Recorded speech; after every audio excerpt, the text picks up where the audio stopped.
ما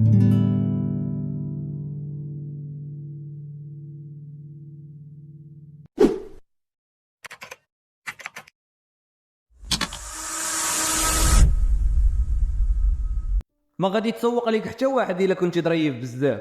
هذه هي القاعده.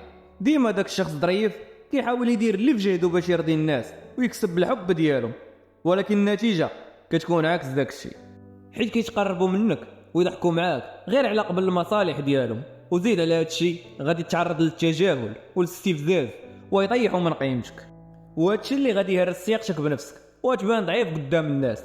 وفي هذا الفيديو غادي نوقفوا على واحد النقاط اللي كتستحق نتناقشوا فيهم باش تقدر تكسب شخصيه قويه اللي صعيب يحطمها شي واحد. تبع معايا. انت كتعيش في واحد العالم ما فيهش الرحمه. شحال ما كنتي ظريف وحنين غادي يستغلوك ويحتقروك، حيت من صغرك عطاوك افكار غالطه باش تولي ظريف وتكسب المحبه ديال الناس والصداقه من اللي دايرين بيك. افكار بحد ذاتها دخلات لراسك ولات عادات وافعال تلقائيه بلا ما تشعر، وما غادي تفيدك ديك الافكار بحتى شي حاجه في هذه اللحظه. نسى داك الشيء وخليني نعاونك باش تهنى من شخصيتك الظريفه وتولي عندك شخصيه قاطعه وقويه. اول نقطه، تعلم تقول لا ملي ما تكونش قابل على شي طلب.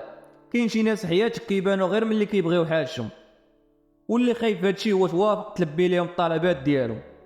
هنا غادي تكون تخليتي على المبادئ ديالك باش تلبي مصالح الاخرين غير باش تكسب الرضا ديالهم.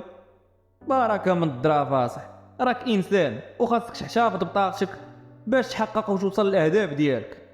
راه اصلا ما غاديش ينفعك الوجود ديال الناس ما عندهم حتى فايده واستغلاليين. النقطه الثانيه، حاول تجنب الهضره بزاف قدام الناس. ما تهضرش على النوايا ديالك في كل فرصه تاحت لك. حاول ديما تختصر الكلام وهضر ديريكت. حاول تقاوم راسك، ما تضحكش على حوايج تافهه. دير واحد الابتسامه خفيفه واجمع راسك. النقطه الثالثه، دير حدود بينك وبين الناس وما ترحمش ليش خطاهم. الا سبك شي واحد من صحابك وجبد والديك والعائله واخا تكون غير بالضحك، وقف وقول ليه هادشي راه ماشي ضحك، هادشي راه بساله وتبرعيش. الا كانت اول مره دوزها ليه وقول لي اخر مره يعاود يديرها ولو غير بالضحك. هذا غير مثال وصافي. النقطه الرابعه، تعلم تدافع على الافكار والمعتقدات ديالك بواحد الشراسه وثقه في النفس، ولكن حاول تفادى تنتقد افكار ومعتقدات واحد اخر. في طريق هذا الشيء غادي يولي يحترموك الناس وتكسب شخصيه قويه واعره وكاريزما مهيبه.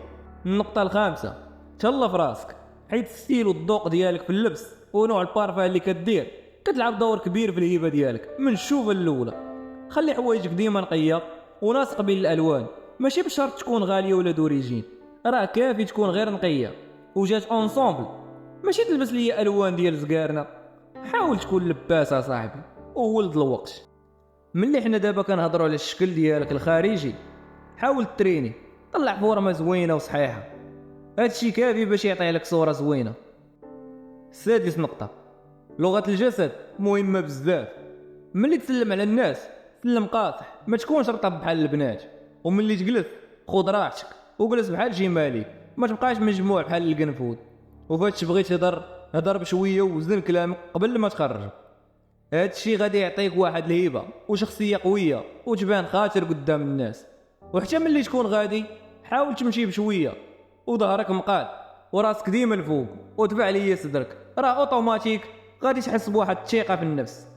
هذا الشيء مع الوقت غادي تكتسبه ويولي نورمال، حيت لغه الجسد من بين اهم الحوايج اللي غادي يعطيوك شخصيه واعره وكاريزما قويه.